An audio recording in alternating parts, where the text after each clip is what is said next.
Welcome back, brothers and sisters. I'm Braden. This is Langley Outdoors Academy, and thank you for stopping by. All right, guys, for tonight's episode, we're going to dive into New York City, gun control mecca, capital of at least the United States. Now, we're going to talk about something that is tragic. Thankfully, there is a positive outcome here because both of the officers involved are going to be fine. But there was a gun battle that occurred in New York City. Now, we're going to talk about some things here because there are so many things here which disprove gun control. But then de Blasio still comes back and says we need gun control when all of the points that they bring forward are completely debunked. This is a really, really important one for you guys to share out because every single thing that could have gone wrong here around their gun control mentality failed and failed miserably, and we're going to address it. Everything is linked in the description box below, and I want to hear from you guys on this one. And spread this one out. This one is a really good one to share because it really highlights the weakness of this approach. It does not work. Not to mention the fact it's a constitutional right and you can't infringe upon it. But now let's just talk about the practicality. Let's dive in here. 2 NYPD officers shot in Bronx gun battle, authorities say. The officers are expected to make a full recovery. Thank God. Because we're having a lot of very big city officers really harmed and it's not cool. But let's keep going. 2 New York City police officers were shot but are expected to make a full recovery after a gun battle broke out in the Bronx on Wednesday evening. Keep in mind, this is in the middle of New York City. Gun control extraordinaire city. This is the center where there's an entire Supreme Court case around the fact that they inhibit people from carrying guns. This is not walking down the street of Kansas, okay, or Missouri. This is New York City. Okay? Extremely stringent gun control laws. But listen to what the commissioner and then the mayor has to say. NYPD Commissioner Dermot Shea said during a news conference Wednesday from St. Barnabas Hospital that the entire incident was captured on body camera footage. So if you want to watch it, it's linked. I'm not going to show it, but that it is available. The suspect, who Shea said had a record of previous arrest, was struck 3 times. There's the first red flag. The suspect had a history of arrest, but they had a gun. How's that possible? Gun control is there to do all the background checks, make sure everything is, quote, safe. How did a criminal get a gun?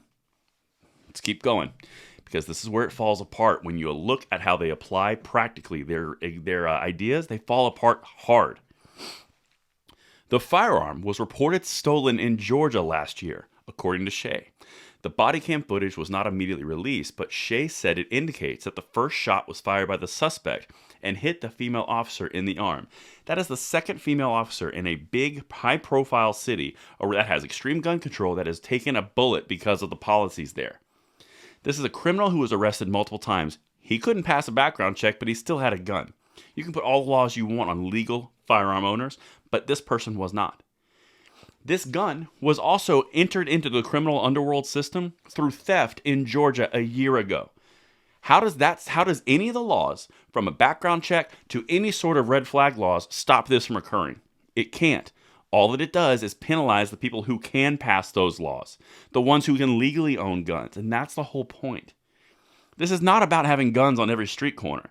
This is about the only thing that these laws are doing are penalizing the legal for the benefit of the criminal. That's incredibly important to understand, and this is a really good case for that. And here comes Mayor Bill.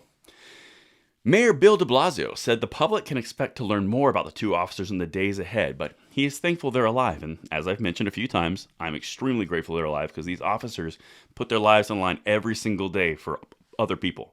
That's massive. Okay? Thank God they're okay. This is Bill.